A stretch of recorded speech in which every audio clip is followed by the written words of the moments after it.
Hey YouTube, Shinobi here with a review of the Joint Gattai Series 1 featuring GaoKing and Engino. I wasn't going to pick these up at first, but then I watched TG Omega's review and like the little Lego fan in me just kind of got all a boner and I wanted to get these. So I did! Yay! Oh god. So, what we have here is the first series of Joint Gattais, the Mugenbein style Sentai Mecha builder, really. So we'll get into that later. I don't own any Mugenbein, so I can't just like show off the fact that they're the same thing, but they are, so trust me on that. Here we have GaoKing's box right here. We've got right in the corner the power animals right here. Joint Gattai GaoKing down the side. It says Joint Gattai up here and then GaoKing. You can see by looking at the two boxes that it changes the Joint Gattai text for each series to match, which is cool. Ranger logo up here, the logo of the series, Joint Legend Sentai series up here, and then on the go-onger one we got pretty much the same setup with the go-ongers. So on these sides we have showing you the individual components and then their combined form, and then down here we have the box art of the deluxe version and when it came out. So that's cool, nice little mini history lesson. On the back here it shows how they all combine some weird-ass things that you can make, like some sort of chimera creature. That's actually pretty cool. And then same with Engino over here. That's funny. I like that. And then the fact that you can combine these two to make all sorts of weird things, which we'll do, of course. Then on this side you just have profiles of all the mechas and then their appropriate rangers. So I'm going to move the boxes since they take up too much room. And bring in GaoKing and Engino. At the time of this recording, I do own Magic King and Deca Ranger Robo. However, they will not be appearing in this review because these are the first two, so I want to stick to them. These guys will make a cameo in the next review, so don't worry about it. So let's go ahead and start with GaoKing. GaoKing's setup is really, really nice, but actually we'll get to this in a little bit because I want to start with their individual forms. So let's get Engino out of the way and do this. Alright, so here we are with the individual power animals. Gao Lion easily took the biggest hit. He has no articulation at all. And he's pretty stumpy. So I honestly think he probably took the biggest hit because of how much articulation the deluxe one had. But he still retains his Gao Lionness. And he doesn't look too bad. There's a fair amount of paint details considering how cheap these are. So you got the silver and the gold and then green eyes. And then he does split apart right here. So he splits apart into two pieces. So that's always fun. A quick look at the joint system. Yeah, it's clear joints, which worries me a little bit, but I haven't had anything break yet. You basically got the hole in here with the little grips and then a peg, and they just lock in place. So it's really simple. Gokaiger, not too bad looking. Didn't really lose too much in the transition. There's still pink accents. There's red, there's silver, there's black, there's yellow. So definitely a lot of paint details going on here. So I'm not too upset. Again, she splits into two pieces with the head. Gao Shark lost next to nothing because he already kind of sucked. He rotates right here, and then you've got the arm detailing in the gold. The silver and the yellow looks really nice. Again, two-piece split, and no, you can't get a sword out of his tail or anything like that in this one. Gao Eagle is pretty nice. She didn't lose too much. Her wings are a little bit different. Looks pretty nice. I guess it's a he. I keep calling it a she because of Wild Force. But yeah, you have GaoKing's face sticking out back here. It's really sore. But just ignore it. Look at it this way. So this one splits apart into 1, 2, 3, 4 pieces. And then Gao Bison didn't really lose too much at all. Yeah, he got his legs sitting back here. But he was kind of a brick in the first place, so it's nothing really too new. He splits apart into 2 legs, the waist piece, and then his head. So he splits apart into 4 pieces as well. So you got a total of 14 pieces to work with in this one set alone, which is really nice. So to transform him into GaoKing mode, basically just take the entire thing apart. Just like that. There's certain people you won't need to take apart, like you don't need to mess apart with these 3 at all. So just kind of dismantle Bison and Eagle. And then take the leg connectors, plug them together like this. Put Gao Bison's right there. Lion will fit right up here. Then we'll raise the camera. Shark goes on this side. Rotate his head to match. Tiger goes on this side. Eagle's body will fit right in here and slot into Lion's head. The wing pieces will attach onto the front here. Just like that. And then head. So there you have GaoKing. GaoKing actually looks really nice. I mean, he doesn't really have articulation. He's got even less than the DX one did. He's very much a brick. But he doesn't look that bad. He's very streamlined. He's a little bit less blocky than the DX one was. I apologize for cutting off his head. And he just all around doesn't really look that bad, I think. He's got some head articulation, which is nice.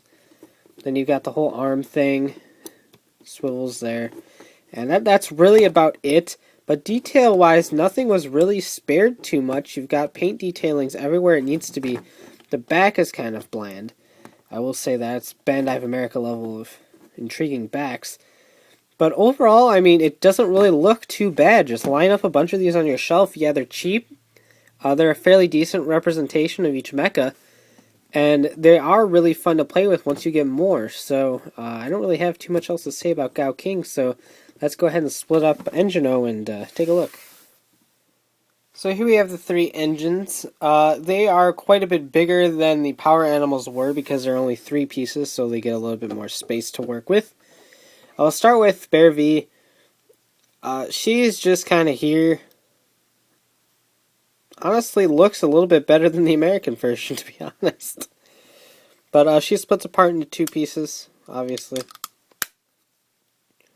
So overall, fairly nice. I mean, it doesn't have rolling wheels or anything like that. None of them do. But not a really bad representation. Busan is a bus, I guess you could say. He's very brickish, no wheels or anything of the sort. Obviously, he doesn't have a cool little like thing reading go-onger or whatever up here. But overall, he doesn't look too bad either. Really nice representation, I think, with a little head down here. And then Speedor. Speedor, I think, took the biggest hit. His head doesn't open to make the thinner engine. So you've got Engine-O's face just kind of hanging out here, which is really ugly. And then the arms don't fold up as much in the back here. And obviously you can't make the like flying mode or anything of the sort. I guess you can like plug in his arms and pretend they're wings or something, but that just looks goofy. So, but overall, not too bad if you minus the fact that you have Engine-O's head sticking out here. Other than that, it's not really a bad representation. The eyes and stuff are all done really well, so props to them on that for making a halfway decent robot mode. So to get Engine-O, basically take Busan, split him apart, pop his little head off. He splits into 4 pieces, by the way. Bear V splits into 2, Busan splits into 4, and then Engine-O splits into 1, 2, or Engine-O Speedor splits into 1, 2, 3, 4, 5. So split that apart, raise Busan a level, plug that in right there and there. Take Bear V, split her apart, plug her in right there. Split Speedor apart, flip his little head around. These will go right here. Pop that off, plug that in there. Pop, plug.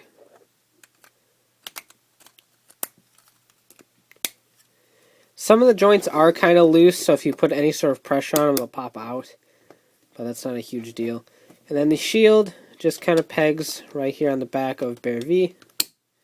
Just like that. So there you have Engino, that you can't see his head. We'll bring him up there. So there you have Engino. Really nice. A little bit reminiscent of Bandai of America's larger one. Just with minus some paint detailings and articulation. But overall, again, not a bad representation. It doesn't have much playability by itself. But other than that, I think it's a pretty good representation myself. Everything that needs to be here is here. Obviously, it doesn't have a sword or anything like that. None of the joint Gattais have weapons of any sort. So that's a bit of a disappointment, but considering that it's the whole creative aspect that you're working with here. I don't like his legs because they don't stick out that much because of how Busan works. So there's no pull-out legs or anything like that, so it looks kind of derpy in the feet department. But that's just a minor nitpick. What else do we got going on here? Nothing really. I mean, he can kind of wield the shield instead of reveal the shield. You can kind of reveal it if you tilt the arm and then plug that joint in right there. So he can wield the shield. So that's a plus. He actually gets some sort of weapon-ish thing, I guess you can say. It's kind of a pain to get out. There we go. So just plug that back in right there. And there we go. So obviously the main point of the Joint Gattai series is to Gattai via the joints. So you can do things. It's really, really, really fun. You can do things as simple as swap arms.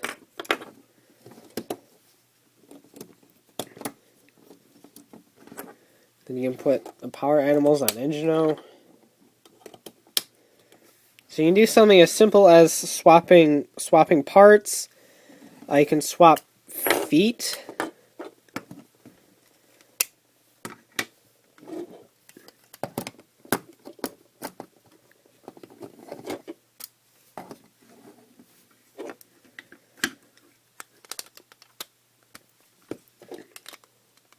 You can do that.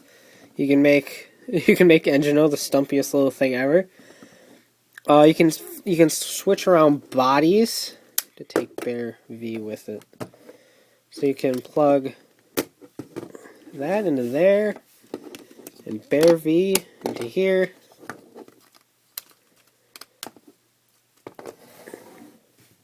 You can swap heads.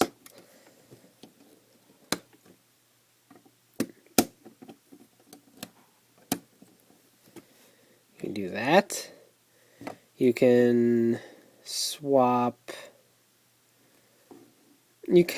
arms. That would look really, really strange on these molds, but actually you can't swap arms because those are pegs. Never mind. No arm swapping here. But, I mean, you can do as simple things as this. You can get into as complicated things as this, where I took apart all four of them I currently have, and made some sort of weird spider monster thing. Honestly, I haven't had too much time to actually play with these a whole lot.